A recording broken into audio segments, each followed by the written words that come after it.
Welcome to War Room, the official podcast of the U.S. Army War College online journal, graciously supported by the Army War College Foundation. Please join the conversation at warroom.armywarcollege.edu. We hope you enjoy the program. Make sure not to miss a single podcast and subscribe to A Better Peace, the War Room podcast, at iTunes, Google Play, or your favorite subscription service.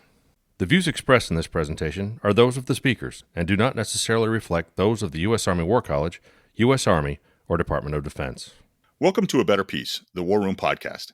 My name is Bob Bradford, and this is another episode in our special series, How Should the Army Run, or H-STAR. Today's episode is about the information systems that support the Army's force management processes. The Army has a series of processes that help it design and develop the force, integrate personnel, equipment, and training to make real capabilities, mobilize and deploy the force to support combatant command requirements, and then redeploy and demobilize after use. Multiple information systems support these efforts for the Army, but they are old, stovepiped, and require a lot of manual labor to provide useful information. Today, we are joined by two leaders from the Army's Strategic Operations Enterprise Division in the G357 that is tasked with replacing these stovepipe systems with a new system that will enable better data-informed decisions by Army senior leaders. First is Ms. Lori Mongold, the Division Chief of the Strategic Operations Enterprise Division. Lori leads the Army's Force Management Transformation effort, developing the Global Force Information Management Operational Environment, or Gfim OE. Lori has over 30 years of experience supporting Army program management, global force management, and readiness initiatives at the Pentagon, at Joint Force Headquarters, and in the Army Reserve. She leads the team enabling the Army's global force management process to move from the industrial to the cognitive era. Welcome, Lori. Welcome, Bob. It's exciting to be here today. We're looking forward to talking about all the exciting things that the Army G3 is involved in with regards to digital transformation, data transformation, and warfighting transformation. Thanks, Lori. Next is Mr. Andy St. Laurent, who currently serves as Lori's Deputy Division Chief for the Department of the Army's Strategic Operations Enterprise Division. He previously served as Deputy Product Lead for Program Executive Office for Enterprise Information Systems, Branch Chief for the Army Requirements Oversight Council at HQDA G8, and the Force Structure Division Chief at Army Cyber Command. He also brings a wealth of Army force management experience. Welcome, Andy. Hey, thanks, Bob. Glad to be here. This is a great opportunity for Lori and I to talk about one of our favorite subjects, which is transforming the global force management systems for the Army. So thanks again for having us. No, and I think this is a great opportunity as we have this, how should the Army run? You've got a vision and you've got a way to get there. We're not there yet. So hopefully we can get to how we're going to get where we should be as you described the vision. So thanks.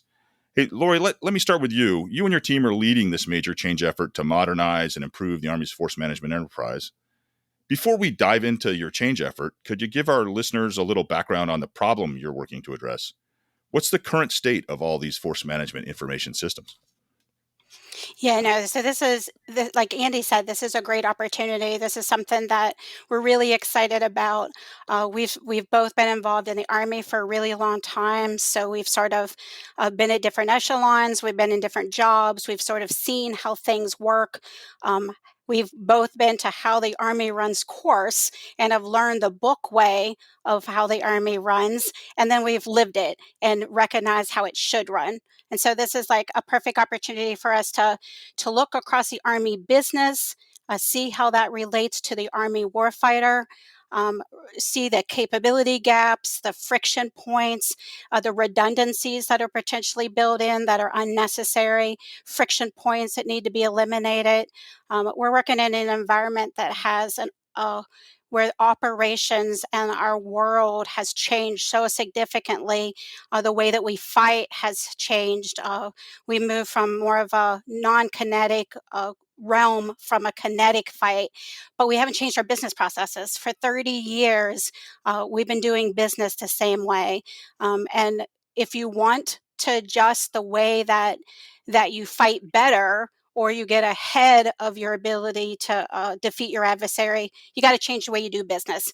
It starts there. It starts at the enterprise level. It starts at the strategic level, making those adjustments. So Andy and I are excited about taking this deploy to redeploy and retrograde a material end-to-end business process, re-engineering it from a process perspective, looking across the Army at the antiquated systems that support our ability to do that today, getting rid of them, um, and bringing in new, emerging, and disruptive technologies to sort of help facilitate action officers and stakeholders across the Army to do their job better, making their job more of analysts and users of the data and the ability to give our senior leaders the space to make decisions rather than being data entry clerks or cobbling together spreadsheets, just to be able to determine whether we have the right people at the right place at the right time for the right mission. Oh, thanks. Hey, Andy, maybe I might ask you as a experienced force manager, what kind of decisions will this do the current systems enable? Like what are we talking about? Deploy to redeploy and then business process. What is that really about? What does that mean if I'm a major working at USERPAC or a lieutenant colonel at the Army National Guard Bureau? Yeah. I think, from my time in uniform and using these force management systems in combat and in humanitarian missions, along with being at the strategic and down to the tactical levels, I saw firsthand, the pain points. We've got to do better, right? So we have 15 disparate systems for global force management. They don't talk to each other. They're not in the cloud. You question the veracity of the data. Can I count on it? And as a force manager or a CP26 person out in the field, or an analyst of any kind, some of the things that you're going to be able to use Gfim for is to determine force requirements. We have a segment of folks that need to stand up a force, determine the force, develop the force, right? And then you have the folks that are going to need Gfim to train the force and mobilize, deploy, employ, and redeploy the force. What I've used it for, say I'll use Afghanistan as an example, is getting with the 101st Airborne is to use disparate systems to get equipment that is critical to mission accomplishment. But to do that, I had to use almost 15 different systems to get the capability that I need. And oh, by the way, it was on spreadsheets, swivel chair coordination and the like. GFM will take care of all of that. So this is all parts of force management, I guess, from force design, as you described. If I think of a new capability, say I need a new multi-domain task force, I don't know what it is. I'm at somewhere in Army Futures Command at a capability development integration directorate. I got to build this new thing. I got to build a concept plan and a unit reference sheet and all these other force management terms to make this thing work. This system will help me do that. And if I'm at Army G8 and I got to who gets the next new AMP-V, I've got a system that doesn't talk to the system that designs the force. Your new system will combine those two into one. Is that what I understand? Yeah, it absolutely does. And I think one of the biggest things, that the greatest example to me in my experience, and I'll hand it over to Lori for hers, was Operation United Assistance, where we eradicated Ebola in Africa with the 101st Airborne. For that one, you're standing up a new capability that had never been done before, and to do that, I had to rely on systems that didn't have the correct information. If they did, it wasn't right. I was constantly calling back to Lori because I was in the 101st Airborne at the time, and I had to call back to Lori, in the Pentagon. Hey, help, please. I mean, what is ground truth? Can you help us get the equipment? Can you steer us in the right way of the right force structure? Because we had, from the time that we were notified to the time we left, it was 2 weeks. We didn't have a lot of time. In the 15 disparate systems, made it almost impossible. And when you went there was no SIPRNet. We just took a clean sheet approach, based on the pain points of that, using that as an example, to build GFIM. Lori, thoughts? Yeah, and then the 15 systems, but what we haven't even touched upon is the fact that 55% of the missions and the tasks and the activities that folks have to do to be able to design a force and then get that force trained and ready for mobilization, deployment, and employment activities is not even done inside those systems. It's still swivel chair activities. So that's what we mean when we start talking about an end-to-end business process and a re-engineering of it to make sure that are we doing the things we need to do, and then can we bring automation in to enable us to do it better.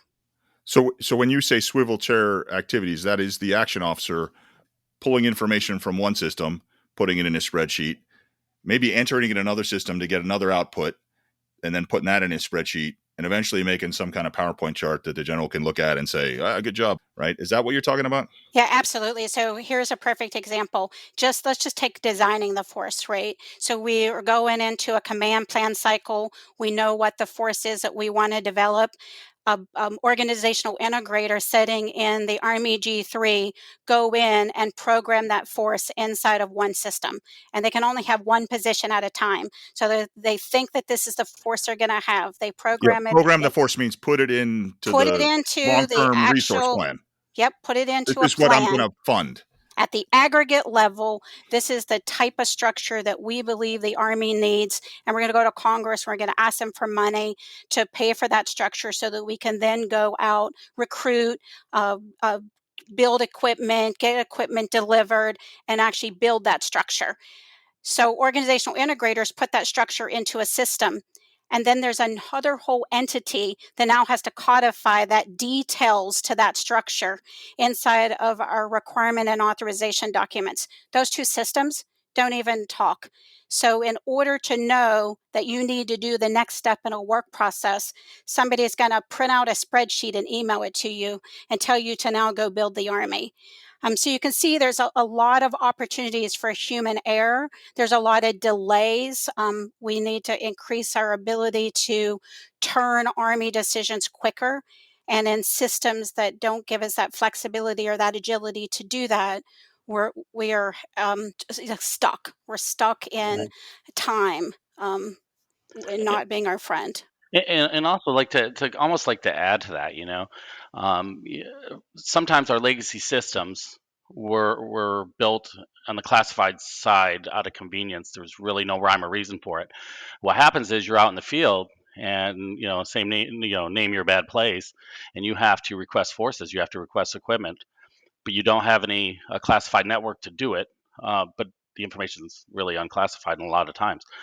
So that was a sticking point. But also one of the things that even if we did have the right systems, we have to have 15 different logins right now, 15 user roles and permissions to do what Gfim will do with one login, one system, one cross-domain solution. So I can go from a classified setting to an unclassified and unclassified to a classified, depending on my requirements. Imagine the capability of that when you're in an austere environment. And disconnected ops. Yeah, absolutely. I mean, it's a combat multiplier in and of itself. It sounds like the pain points. I don't want to say. I mean, it's definitely something. This printing out spreadsheets and typing them in a computer that could have happened when I joined the Army in the 80s, right? And we're in the Absolutely. 2020s. It sounds like you're really just trying to do what is easy today in most other systems. So why is this hard for the Army? Why haven't we done it already? Why do we need this large transformation effort? Yeah, so the Army has spent a lot of time sort of concentrating on pockets. I call them silos of excellence across the Army. We just recently delivered the integrated pay and personnel system, focusing on all pay and personnel actions for the military. Logistics, there's a logistics system. But nobody has really spent the time to look at that underpinning, that foundational effort that gives you that set of authoritative data, that gives you that demand signal to man, equip, train, ready, and resource an Army, build facilities. Because it's hard, because a lot of our force is so large, and all of the rules and the policies that go into the Army that we need versus the Army that we can afford versus the Army that we can man versus the Army that we can equip versus the Army that we can train and have ready. those variables we've never been able to compare to each other in parallel. So we've just limped along. We do our best guess. We're like, okay, here's the Army that we think we need based upon the information that we could cobble together. Here's the Army that we're going to go ask for. And then the policies and the processes have been so bureaucratic that you then are stuck with that decision.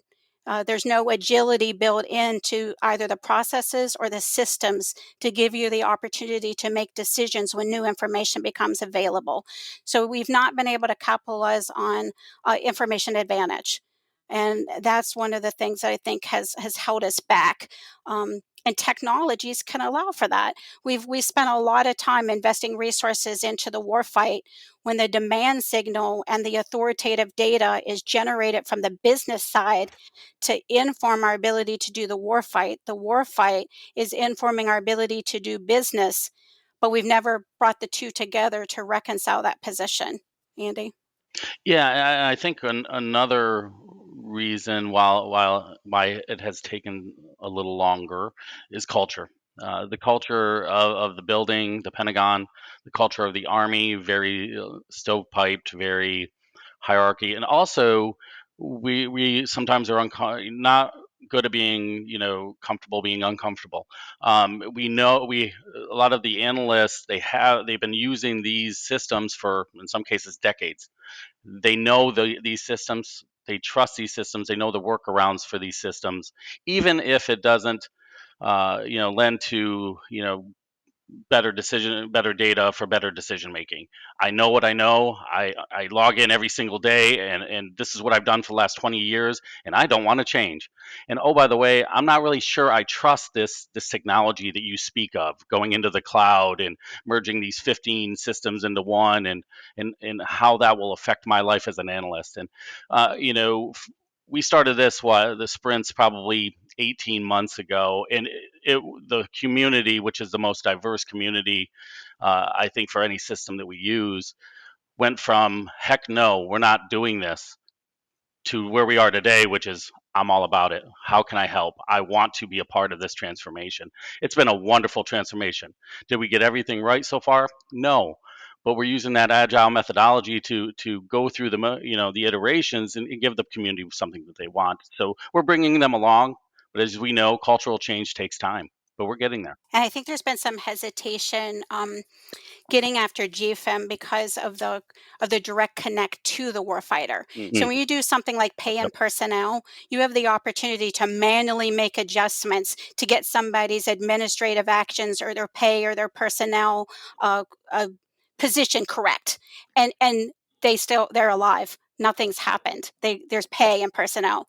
When you talk about GFM, if we don't get the demand signal generated correctly, if we don't make the opportunity to do the correct analysis against the ability to design a force and use that force in parallel to each other, the impact is a warfighter. The impact is the soldiers that we're going to send, where we're going to send them, when we're going to send them, and what we're going to send them with. And so I think there's been some hesitation to really get after that, um, because it's a little more intimidating when you're dealing with the warfighter mission area than when you're just dealing with the business mission area. No, that's great. Hey, so I think you've got a clear vision, an understanding of a problem that is shared. What are the next steps to get this out there to actually work? Because it doesn't work right now, or does it work right now? Where are we in the implementation of the GFIM OE? Yep. So as Andy stated, we've been going through sprints for about 18 months. We are delivering GFIM underneath the Adaptive Acquisition Framework. This is one of the first applications within the Defense Business System mission area that has gone through that framework. It gives us the ability to do different types of contracts. It gives us the flexibility to deliver capabilities and agile methodology. It gives us way more flexibility with our industry partners. So we get to sit down and have way more conversations. Gone are the days of developing a requirement, throwing it over the fence, and waiting 7 to 10 years before you see something that by the time it's delivered to you, it's obsolete. We do partnerships for collaborative teams, the acquisition community, the functional community, the vendor. It's like a triad that's constantly churning together to get these capabilities out there. So we broke this portfolio up into two different areas. One is called the development of the future force, and one is called the providing of the current force. The development of the future force has just been delivered as a minimum viable capability, not quite production ready. We're going through a 6-month re-architecture from a software as a service solution, putting this application inside of CArmy, which is the Army's cloud, underneath the Enterprise Cloud Management Agency and the Army CIO. And then we're integrating that transactional capability with the data and the analytical layer. So we expect that we'll have a production ready capability later in FY24. For the design the force portion. For the design the force and for the providing of the current force, we'll spend the first part of 24 taking a prototype for the providing of the current force, turning that into a minimum viable product, then going through some minimum viable capability releases, and the entire Gfim application will be production ready no later than the beginning of 25. I'm pretty sure they didn't develop the legacy systems using these state of the art, the way business develops software right now. So the Army isn't used to doing this. You're doing something different that hasn't been done. How are the stakeholders involved supporting you, both from the users, from the acquisition community at PEO, Enterprise Information Systems, and then your vendor? I guess it's Big Bear. Is that the prime for Big this? Bear is a prime. That's correct. How are they working together? How are they? You mentioned you're not just throwing over the transom. When you do these sprints, does everybody sit next to each other? Is a coder sit next to a guy that's using it, and the guy can say, "This is my pain point." Oh, well, I know what to write for then. How are you doing that all together? Yeah, so we sort of have a hybrid going on where in some cases they physically are co-located together, and in other cases we're conducting it through Microsoft Teams because our stakeholders are around the Army. So they're not just at the Pentagon. They're not just in the National Capital Region. We just had a culminating event of a user acceptance testing of our develop of the future force minimum viable product. And we had 270 testers from across the Army, all echelons. So this was from ForceCom, from the Army Reserve, from the Army National Guard, from the department, from the ASCCs and the Army commands. And we had the cores and for the guard, it's interesting to note too. I mean, the individual states, it's not just NGB or ARNG. I think there were 12 states that actually participated in the user acceptance testing that Lori just alluded to. And it's important to note, I think, that it's a total Army build. The National Guard, the Reserve, and the regular Army at all echelons are participating in the build and doing this rapid iteration. We're using agile methodologies I discussed earlier to iterate. Sit down with the vendor. They listen to our where we want to go with our requirements. They go back, develop, come back. Hey, is this right? Nope. We have to check. You need to do this and this, and it's that iterative partnership process. And also, Gfim is the first new start in the cloud, which was so we're a Pathfinder there. But also one of the things that we did initially is the deputy for the PM shop for Gfim was me, a functional, to kind of get the sprint started and give a functional flavor to the acquisition community. And then Lori had me come over to her side of the fence about a few months ago. But I think that functional technical collaboration between PEO and our office, along with the stakeholders, has made something really, really special that we're going to deliver something great for the Army. Yeah, and the stakeholder community actually wrote the user stories. They did. So it wasn't like our office designing the user stories with a, hey, this is how we think it should be. We went to the functional stakeholders, to the Office of Primary Responsibilities, to all of their communities of interest that are intimately involved in their day-to-day activities and said, okay, let's sit down. This is how we do it. How should we be doing it? If you're a king or queen for a day, right? Right, exactly. You're redesigning not just the information system, but also the processes. That's correct. And we started there. So when we first started, and kind of, back to Andy's talk about culture, when we first started, um, I've been the CMO for about 5 years now.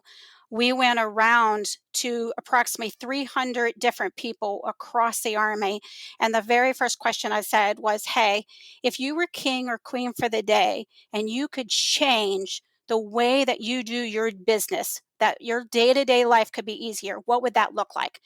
And what I was waiting for, Bob, was somebody to turn over a blank sheet of paper and say, "Oh my God, this is what I would do," right?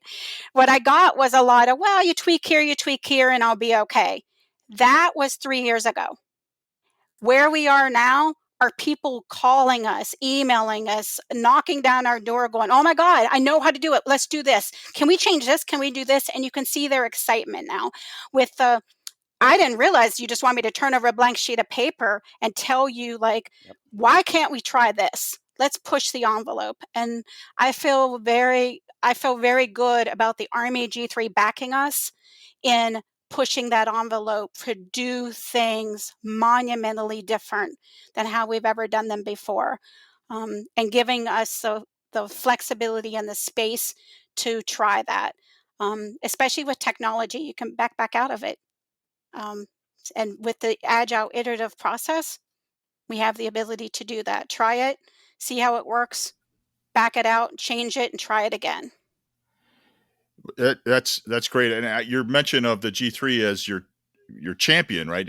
He's a pretty powerful person in the Army, who has to make advise a lot of important decisions made by the secretary, the chief, and the other senior leaders in the Army. So right now, the G3 sees this as important. He Is it does. something? How often do you talk to him to make sure that he knows it's working? And FY24, that's 15 months from now is the end of that. So you're telling me you're going to have a production capable thing in 15 months. Um, how is he helping you get there? So we are actually OpCon to the Deputy G3. So we work directly under Mr. Bechtel, who is a Deputy G3, and he gives us our day-to-day guidance, our day-to-day supervision. He gets daily and weekly updates on Gfim. He recently gave us guidance to publish a G3 CMO memo that allows us the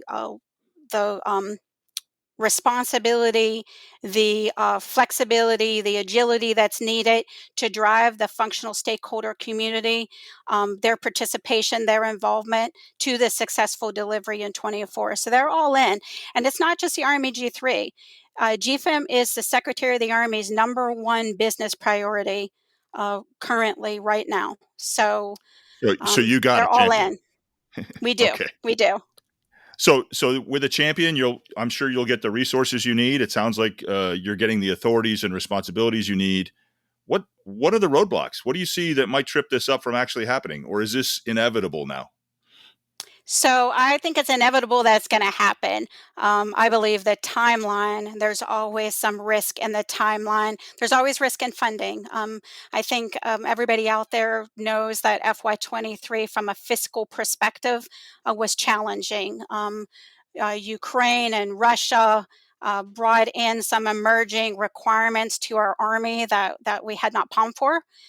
So there were dollars that were taken out of programs to be able to offset those costs.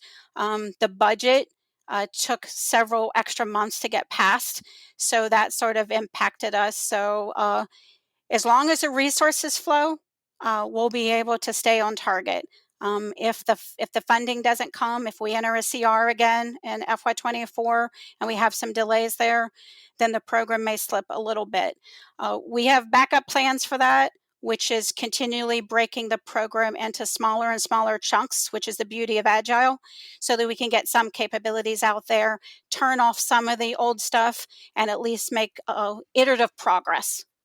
Yeah, and we've leaned forward to prioritize what we need built first to get the maximum amount of capability out sooner, understanding the fiscal realities in which we're in, right? We can't have everything we want time now like we would want, but we have prioritized the requirements. So in working with Big Bear AI and the PMO or ASALT community to to maximize what we do have and what we can do in the next 18 months. Yeah, when I first started this, I was so excited. I wanted to go right to the cognitive era Right. because we were stuck in the industrial age, and I was like, "We've got to get out of here."